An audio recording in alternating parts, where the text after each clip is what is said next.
Welcome to The Whole Itself Remains. I'm your host, Todd Caldecott, and you're listening to CJMP Co-op Radio 90.1 FM, broadcasting from the qathet region on the beautiful Sunshine Coast of British Columbia on the traditional territory of the Cl.H people. This show is part of a weekly live Q&A series where subscribers can join me each Wednesday to explore health, healing, and human wholeness. After the broadcast, we dive deeper into a 30 to 60 minute Q&A where subscribers can ask me anything, clinical, personal, or even philosophical.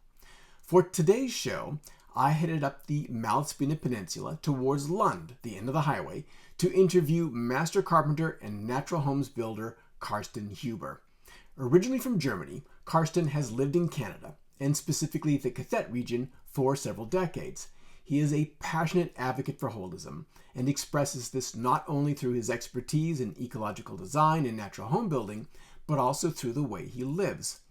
I first met Carsten when my female dog had a litter, and I adopted out the puppies to the local community. Carsten and his partner Alicia became part of my extended dog family. Over time, I've come to really appreciate our conversations. We seem to share a similar outlook on life, and I've long been intrigued by his natural home building philosophy.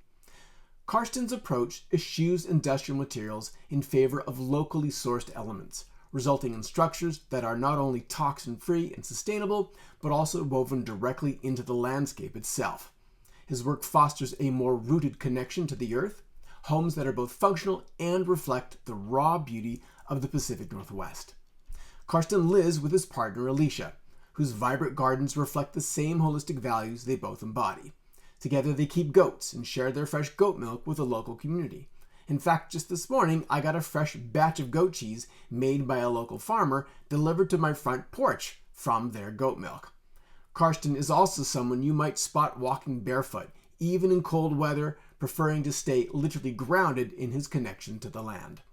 I sat down with Carsten to talk about his journey into natural building, the philosophy that guides his work, and how living in harmony with the land has shaped both his craft and his life. So my first question to you is, what is holism? What does holism mean to you? Well, holism to me is creating whatever within the context of the bigger picture of the whole cycle of life. As I once, a long time ago, hiked through Spain.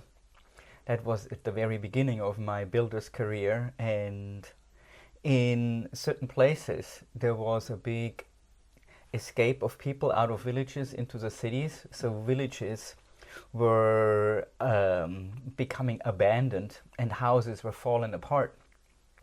But these houses were always built with the materials which what the land gave to them.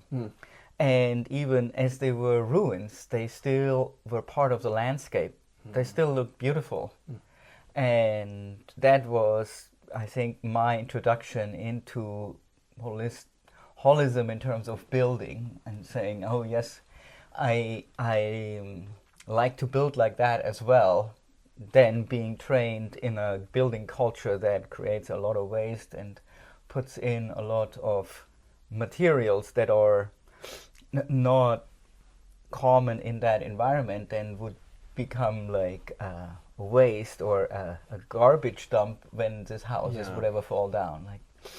You're from Germany originally, and the advantage you have from that perspective is that there's this long history of this building tradition. I mean, here, you go to Vancouver and, you're not going to see a home that's older than 100 years old. Yeah. And so, we have all these new building codes and standards, and there's a way to build a home.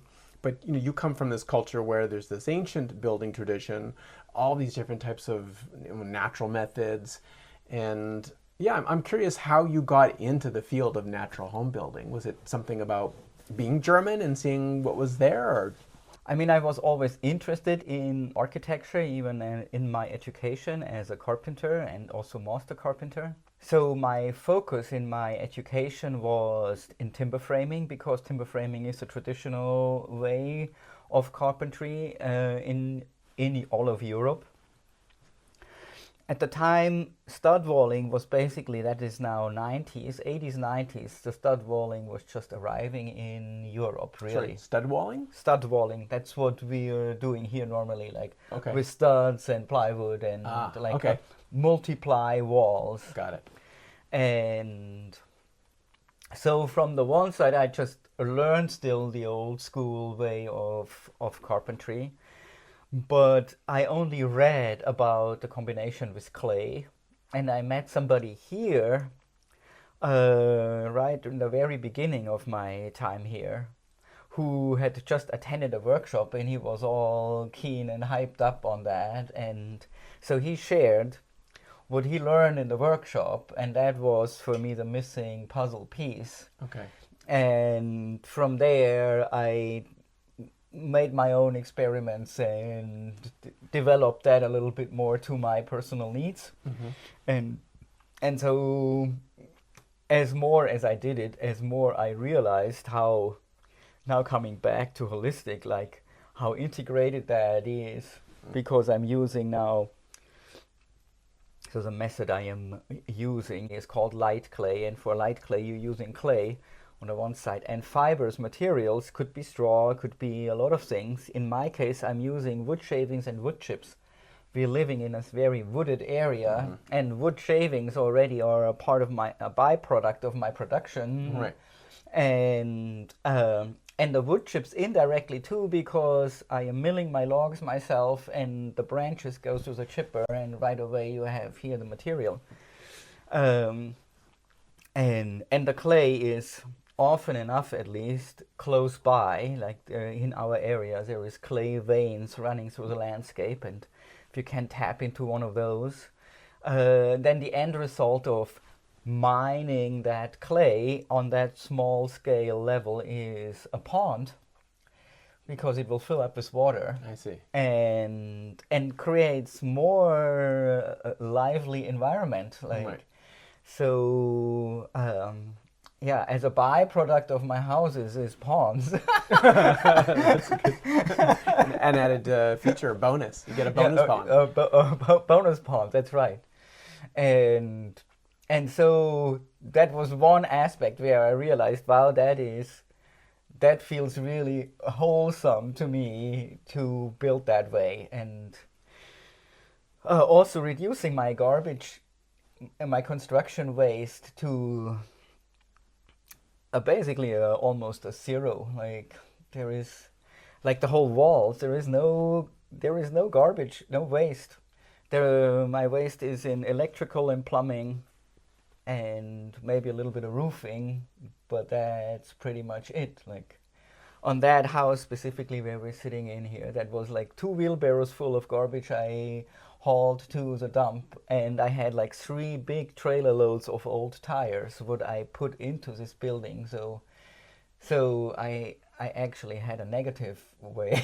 Wow. So okay, so aesthetic purposes, obviously it's beautiful. We'll show some shots here, and low waste.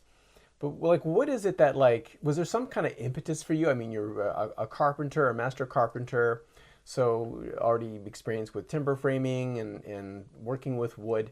But is there something that pushed you away from the conventional model? You talk about garbage, but what are the risks in modern home building? Like, what are we exposing yourselves to? Like, why should we seek out natural home building? Well, like the one thing what I found always a bit tricky is when you're having a multiply wall, you're needing to have a vapor barrier on the inside, which traditionally is made with a sheet of plastic.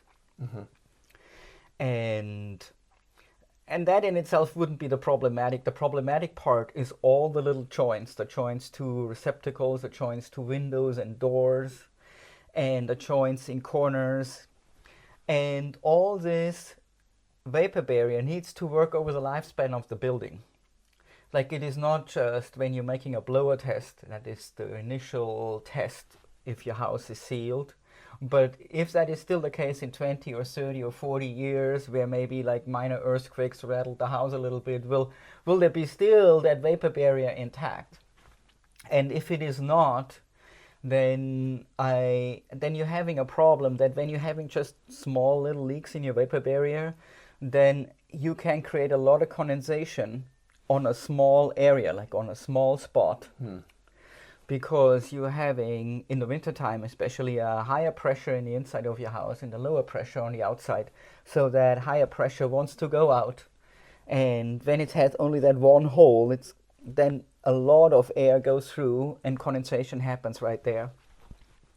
Especially in combination then with things like pink insulation. There is meanwhile better options, but in my time still the conventional was pink insulation, like fiberglass insulation. If that gets wet, it contracts, it sags down, and it will never regain its R value that it's supposed to have. So you lost your R value right there. Plus you're trapping a lot of moisture in the cavities of your building that can cause mold and ultimately rot at the end. So I thought this is a system that is theoretically very beautiful, but practically bound to fail in, maybe not in all cases, but in several. And we know the leaky condo syndrome here. That was the one thing. And then the other thing was Germany was maybe a little bit ahead on that in compared to Canada in terms of building energy efficient. And then when it comes to that, then they're using like a lot of styrofoam and like a lot of materials that make that houses even more sealed up, where you do not know about all the off-gassing of that industrial materials. And now the next step to that is forced air exchange, which also is in theory a wonderful thing. It's basically you are sucking your fresh air in and passing it by your used air that goes out and having a heat exchange, and therefore you conserving your energy. But it also means that always just the machine is aerating your house. It's not that you would say, oh, like open the window or so I don't know, like I felt that was all way too much. And good in theory, but maybe not so good in practice. And here in compare now, my walls are like old stone walls, so-called monolithic walls. If you have a wall that has only one layer that has an equal resistance for air and moisture to go through, you are not needing a vapor barrier. Therefore, you're having a wall that is somewhat breathable. Condensation under certain conditions can happen, but it will happen over the entire wall, so only minimally in each specific point. And as soon as weather is changing, it can dry out again. So you're never having really a problem with mold or and you're still having a breathable wall. And so these were all points where I thought, oh, I like that much better. And then maybe to add one more thing to it, this wall's also having a much greater mass as a stud wall. And with that, it has the ability to store heat. So it is on a one side a heat storage or a cool storage. Like it has a balancing effect on the overall temperature, meaning it's cooler in the summer and it keeps the heat that radiates from your stove, it charges it up, and at night when the stove is off, it will bring it back into the house. So that heat storage capacity, which is in conventional building not even a factor, I like to consider or to evaluate. Only R value usually, as far as I know. I find that is also an important factor in terms of well-being in the house. And so all of that, and then there was many other little details what came about that. So more and more I became convinced that that is the way I wanted to go. Yeah, it makes sense to me. All of this research I've seen suggests that the internal environment of our homes is somewhere between 5 to 15 times more toxic, more polluted than the areas immediately outside of our homes. Yeah, what is And it's from the walls, it's from the flooring, it's yes, from the air that's being circulated by the furnace. yes, It's quite remarkable. Yes. And so that's another added advantage, is that you're unintentionally are able to create a home which is just much safer. yes, And I think people really appreciate that. I mean, there's this study came out of a long time ago that suggests, like, I don't know if you have a dryer in your home, and you probably don't wear any synthetic fibers, but like that's probably one of our most important exposures for toxins like pollutants in our home is dryer lint. Oh, yes. Right. But just imagine that just getting compounded, because we're picking up all of those toxins from the different electronic devices. But yeah, all the flooring, the walls, the paint, everything is just accumulating, concentrating, and then we're just inhaling that. Yes. Continuously. So Yes. you probably haven't done any research on that in your own homes, but Not on that topic, no. But when you say safer, I can also say that as a firefighter as well, these houses burn much, much, much slower than a stud wall house. Like the timber is much bigger, so it takes much more heat to ignite such a timber, and the clay-covered fibers you can actually not even ignite. Like I made some tests with like a acetylene torch, holding a torch to sample pieces, and they will just smolder a little bit. In the moment I take the heat away, it stops. So it is also safer on that. The lack of cavities also makes it that there is no rodents coming in there. Like that is also an issue that compromises. It's not just a nuisance, but also like when rodents go in there, they hollow out your insulation. They create a stink in the house, and like they have a lot of consequences what you don't have on that. However, people often, when they see me doing that, they would say, "Oh wow, what a lot of work that is." And in a way, yes, it is a lot of material to build such kind of walls. However, it is a relatively, I mean, yes, somewhat physical, but still on a skill level, a relatively simple work. And you can invite your friends and family and make it a community affair. nice. And so that is another aspect what I repeatedly experienced, that it brings people together who are not like highly skilled builders with a $50, $60, $70 budget an hour, Right. but some students on holidays or like, and they can all be part of that. And so it also is not just, when it comes to materials, a very local production. Also when it comes, because it is so labor intense, it is also here a local production. Like you would not bring any expert from Vancouver in to build your clay house. Like that would be indeed very expensive if you would do so. Like Right. so also that aspect I found was holistic in terms of like local sustainability.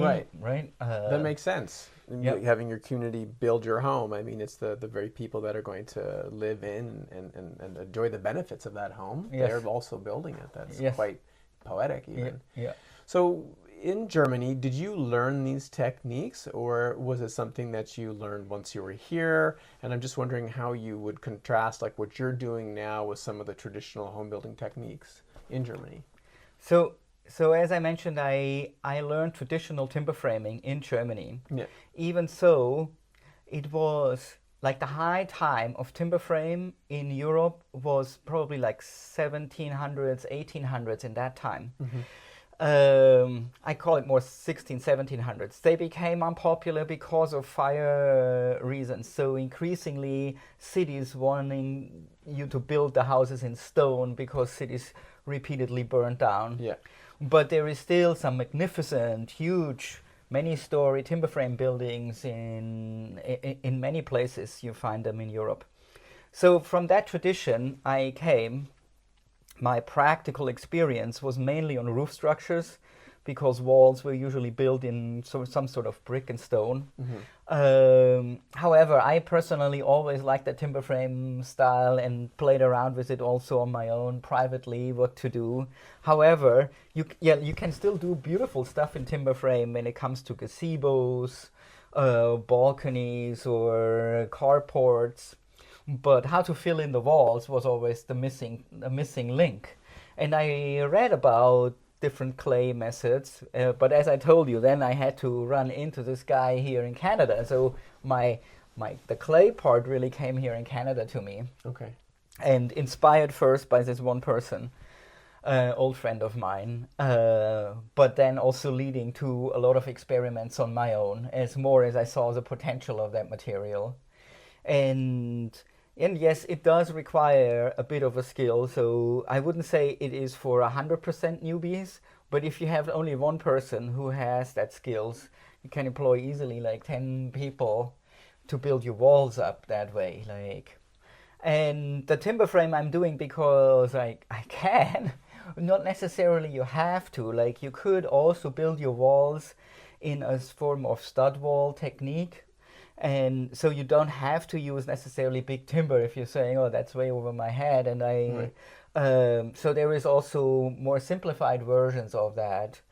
To me, always having had a passion with geometry, and so timber frame was just a natural fit for me. And that's why I'm doing the things what I'm doing now, which are using an old technique, and yet I'd say a new way on how to approach that, Okay. Right? Okay, so I mean, timber framing just provides you with the essential structure of the home, and then the decision is, what are we going to build the walls from? Yes. And I'm loosely familiar with cob, yes. And I don't know if what you're talking about is cob, or is it just one variant of, a spectrum of different types of natural materials? Maybe you can help us understand the differences there. So cob, what is referred to as cob, has a high level of sand in there. So the structure of cob is so that you're using a lot of sand, ideally not beach sand, but crushed sand, like from mine, where it has a lot of edges to it. Okay. And you mixing that with the clay and using the clay as the glue between the sand, and then maybe adding some straw as a tensile strength, kind of what rebar does in a concrete. And then you having that very heavy mix, like also physically heavy, mix about 2.5 times heavier than water. And then you can build your wall kind of freeform, like a potter. You could build your walls like that. And you would have indeed load-bearing walls. Oh, okay. Like in this case, you wouldn't need any wooden structure, no timber frame or anything. You can just work it like that. So if you don't live in an area where it's abundant in timber, in other words, like I imagine in Germany, like there's not a lot of timber left. but the adobe houses in New Mexico or Mexico, they are like that type. Right. So what's this technique? The advantage is it's load bearing, so you can, once you're done with your roofs, you just toss a few rafters on top and put your roof over, and done is your house. Right. So that is big advantage. Another, especially like in hot areas, you have even more heat storage capacity. So this is what I already mentioned, keeping it cool in the hot time and keeping it warmer in the cold time. Right. Applies to cob even more. But it has a very poor R value. So the ability for heat to travel through your wall is pretty low. Oh. And therefore, for our climate, not necessarily ideal. I see. The other thing with cob is, I mentioned already the weight. I was involved in one 2-story cob building south of town. And it was a bone-breaking job, and all of us decided that was a nice experience we won't repeat. But an added expense, I imagine, because it's not, the sand is, there's a bit of a shortage of sand. Yes, you can, when you are having the experience, you do not necessarily have to have the sand from a sand pit. Ideally, and that is often done also in New Mexico, you would find a place where you have just clay soil, where the amount of clay in your soil would fit that ratio roughly, and then you would dig that out right away. So that would make it the easiest also in terms of mixing it together, because it's already naturally mixed, so you're just adding your straw into it. But not everywhere you can find that. Right? Yeah. So, and if you have too much clay in it, then you're having cracking walls that can lead to losing structural integrity. And so you need to have some experience if you want to do like a wild cob.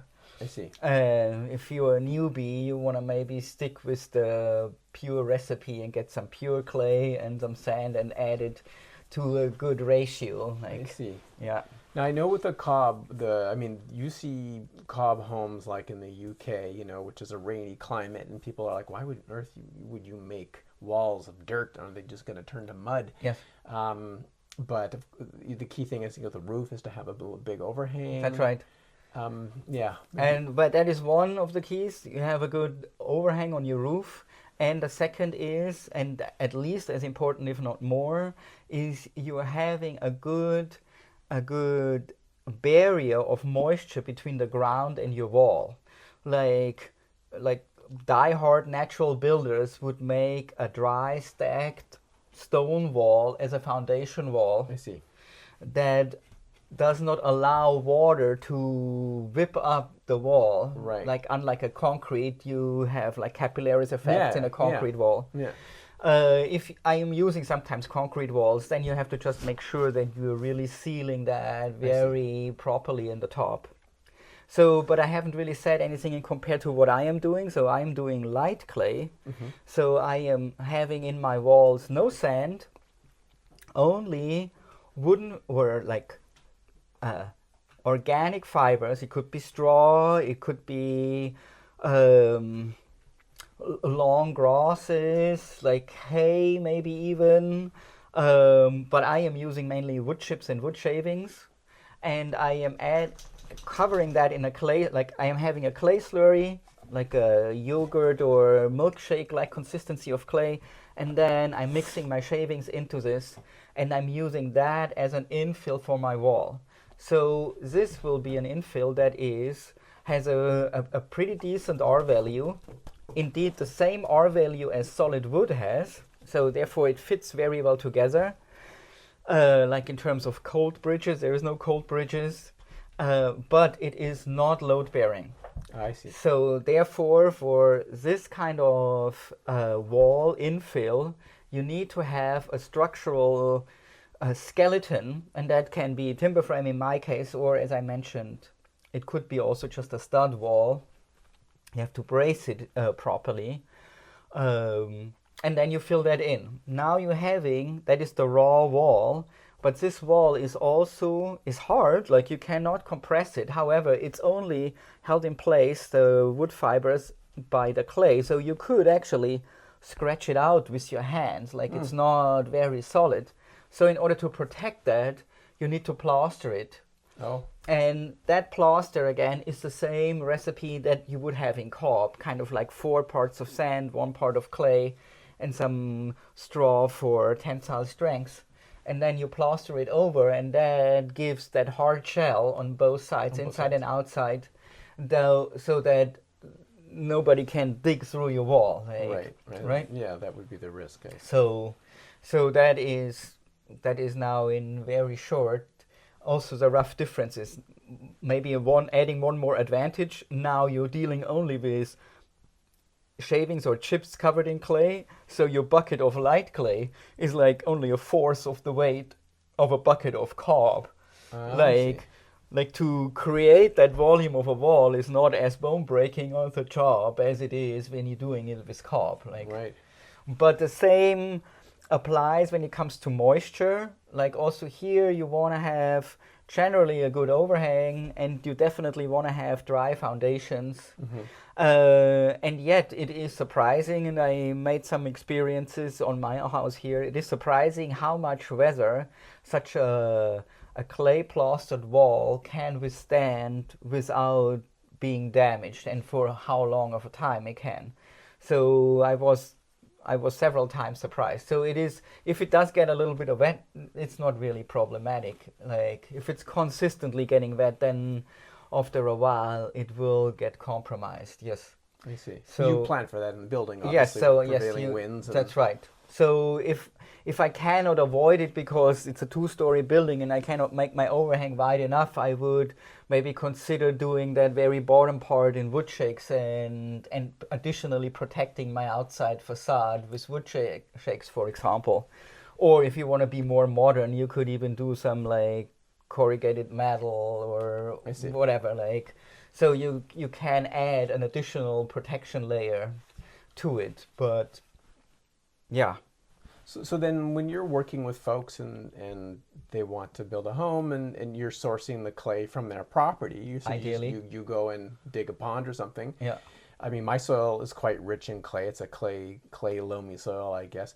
Are you just using that? Are you screening the rocks out of it? Is there some way to separate out some of the loam from it, or is you just use it the way like that? Well, I mean, that is the part which does need a bit of an experience to evaluate the quality of your clay, what you're having, and the impurities, and that is mainly silt. So in my experience, the upper layers of clay veins, what I have discovered, having usually more silt, and as deeper as I'm going, as more pure my clay gets. Yeah. But already the method what I am using is making a clay slurry, meaning I am dumping a bunch of that clay into a barrel, add a lot of water to it, and mixing it up till it is like a milkshake consistency.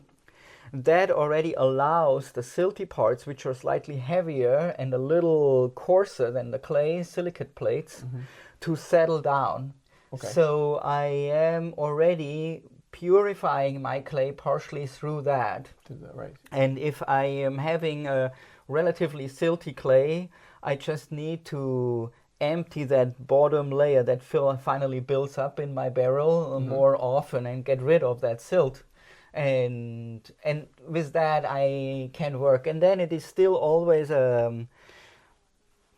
I think, meanwhile, I'm having a lot already just in my hands. I just touch it and I already can tell that works or not. Right. But for newbies, they have to make just test samples. I see. And before they get fully into it and let it dry and see how it cracks, or if they have to add more clay or take some clay out.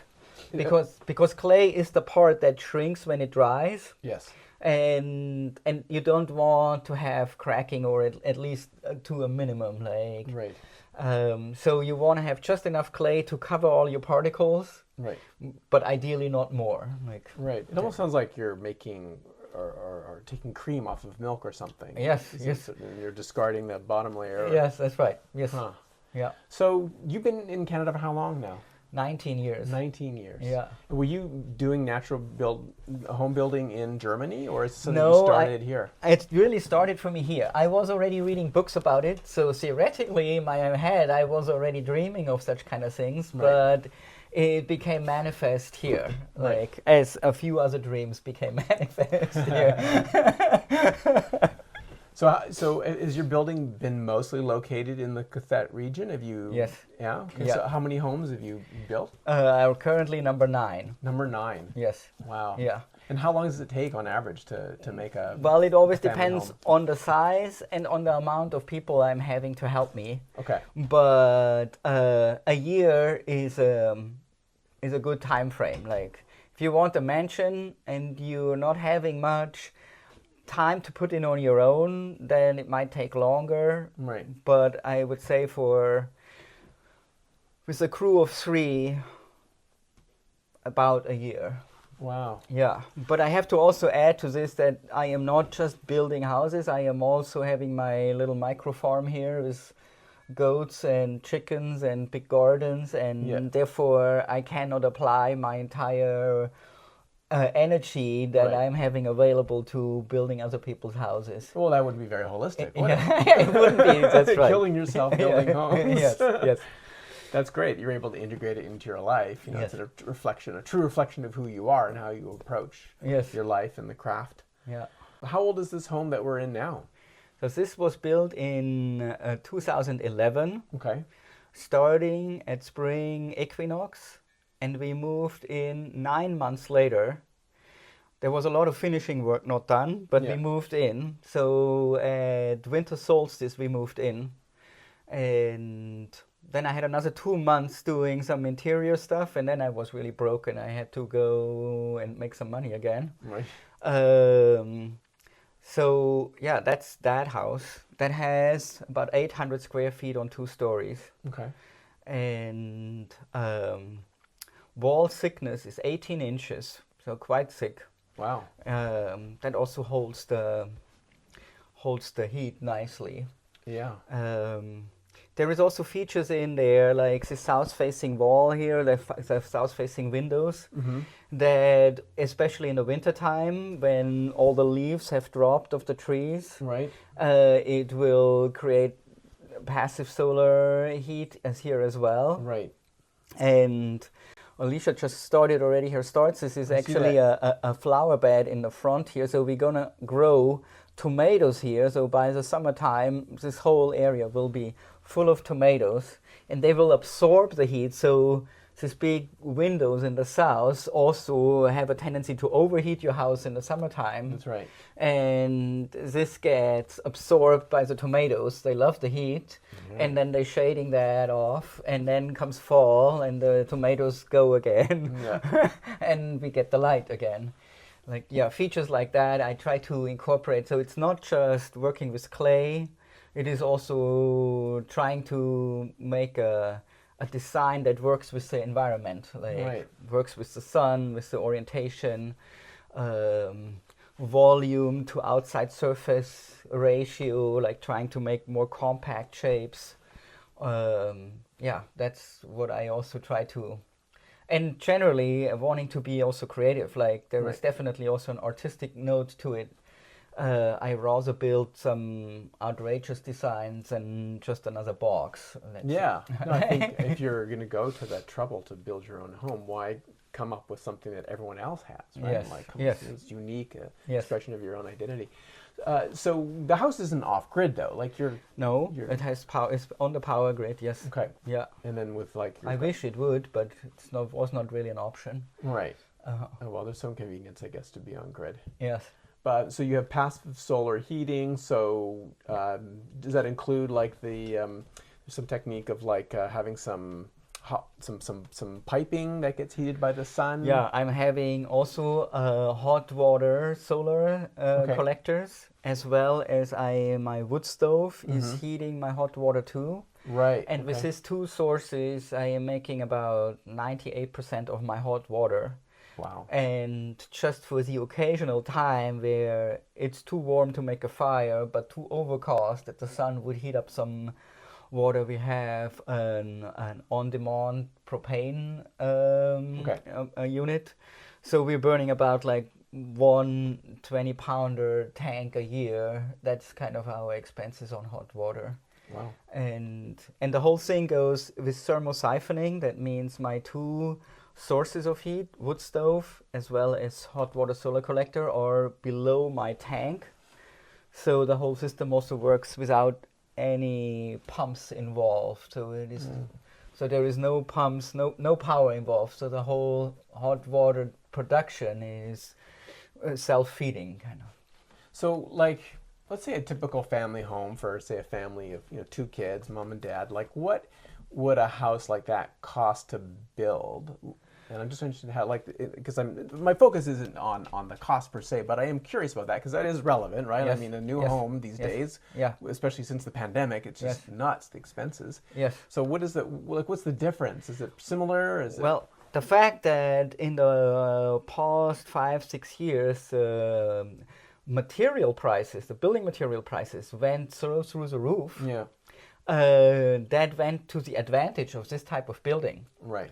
And because the material costs are relatively low, but you're having more labor costs. Right. And now it really depends a lot, like how do you recruit that labor? If you, like I am trying to do at least my clay work. In the past I've always, maybe I have to add to this, clay only gets hard by drying, not like concrete by curing. Right. So that is, you ideally need to place your building production so that you're starting with your clay work ideally May and June, so that all your foundation and your framing and your roof is already done by now, and now, or maybe in a month from now, would be the ideal time to start with your light clay, and then it can dry for 2, 3, 4 weeks, and then you do your plastering, and now you can put your windows and doors in, and you are ideally at the lockup by fall, and then you can do all your interior finishing stuff in the wintertime. And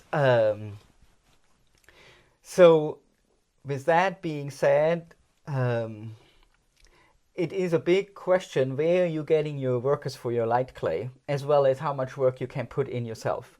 I'd say if you are like a young family and handy people and can do a lot yourself, this can be a much cheaper option than a conventional house. Okay. If you are saying, well, I just in for the idealism and I completely contract that out, then you're likely ending up at a similar price, right, as a conventional building, like right, a conventional well-built building, like right.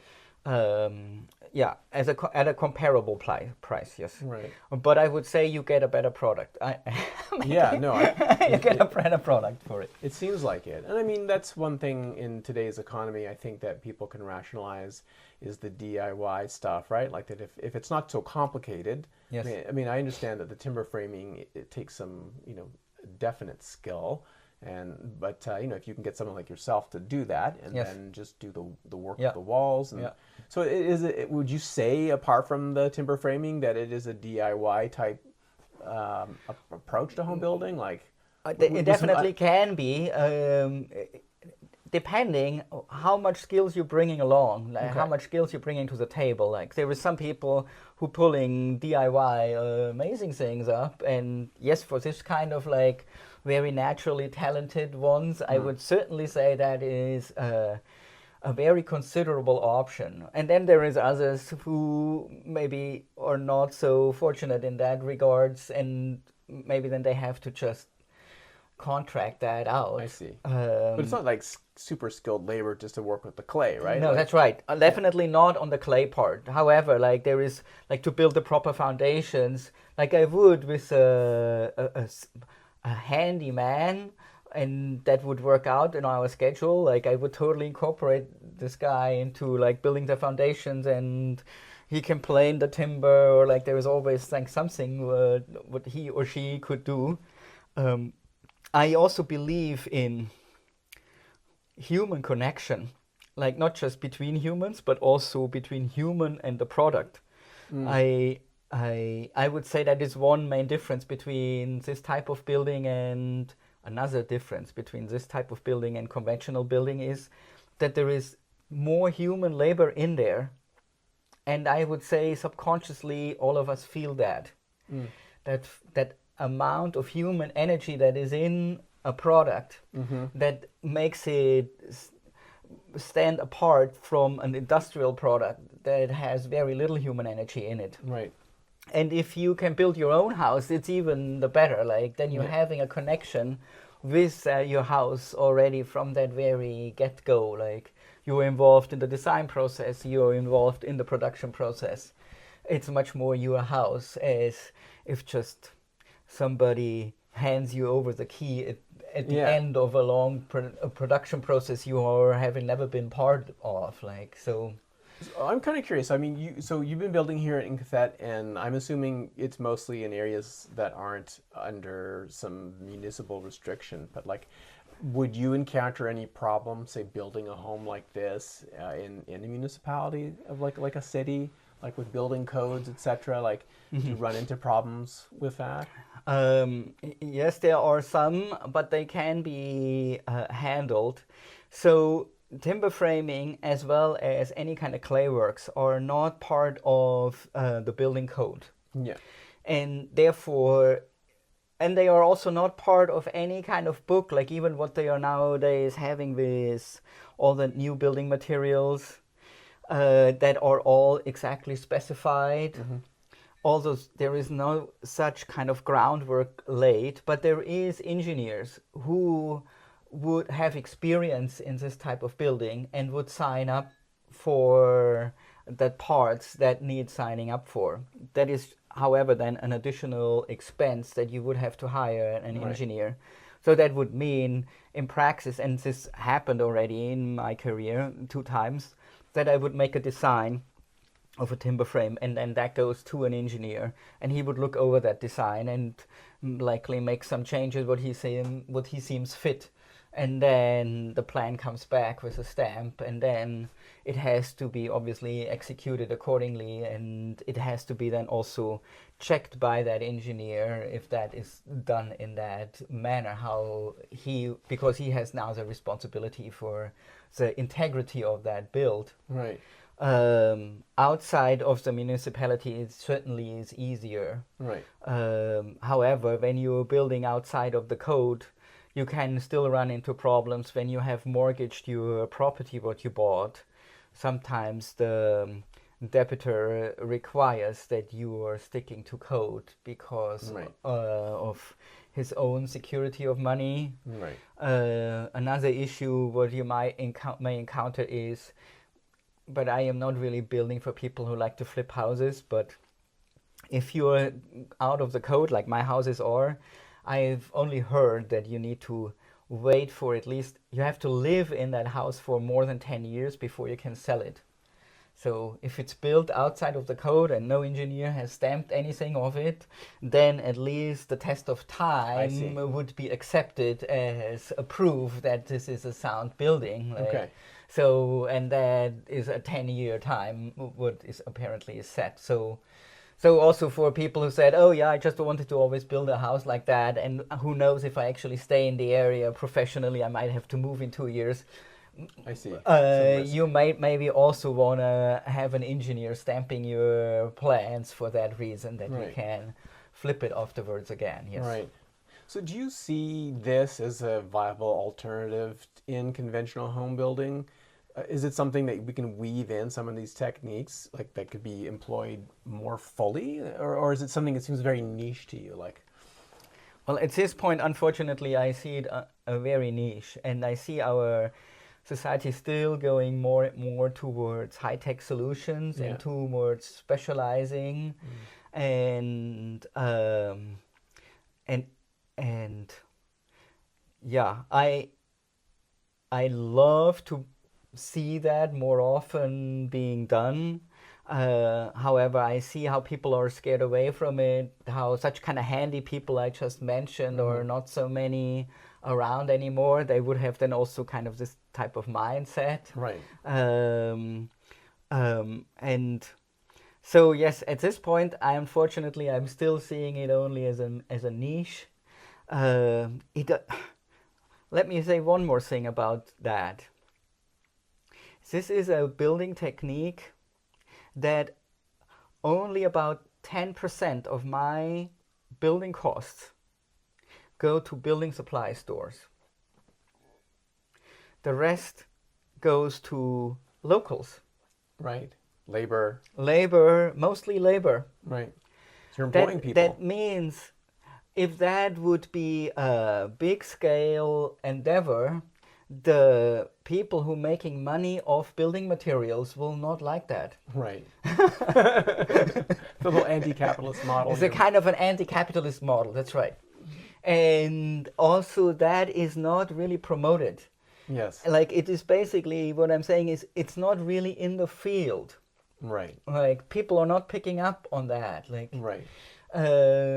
So that is maybe my main reason why I'm saying at the current situation, it is a niche.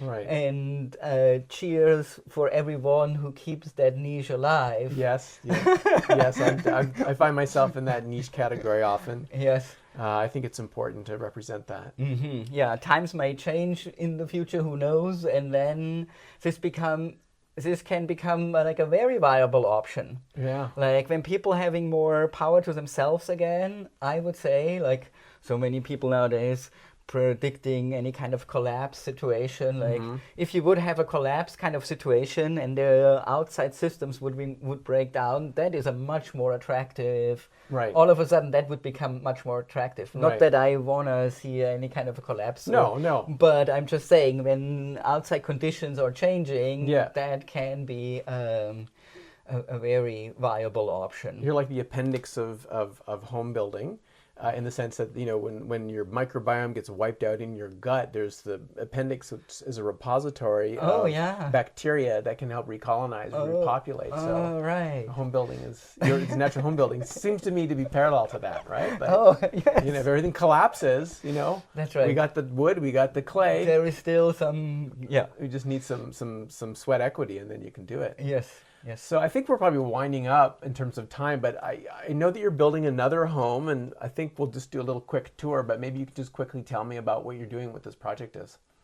So on that project, I am building that for myself, and my neighbor serendipitously decided to parcel 2 pieces of his 40-acre property, one right adjacent to our land. And also for my business, it made sense to have a little bit more space to go to. So I bought this piece of land with the idea I'm going to build a house there that will be a rental house. And so as I had worked away all the jobs I had already signed up for, it took more than a year to do that, I finally started with that house, and that was also at a time where I perceived the world in quite of an unstable situation. We were just going through the Corona time, and some people were saying, "Oh, the next pandemic is just ahead." And I thought, "Oh, maybe this time it's a real. If it would be then a real pandemic, and actually real people, lots of people would die." Maybe additional housing might not be even a good investment in that regards. And that realization was sparking to me to say, oh, this actually should not be just an economical investment. Already my building process has to be rewarding for me right now. Because if now the world goes to shit next year, I could still say, oh, I had fun building that house. And even if never anyone would live in there, it would be still okay.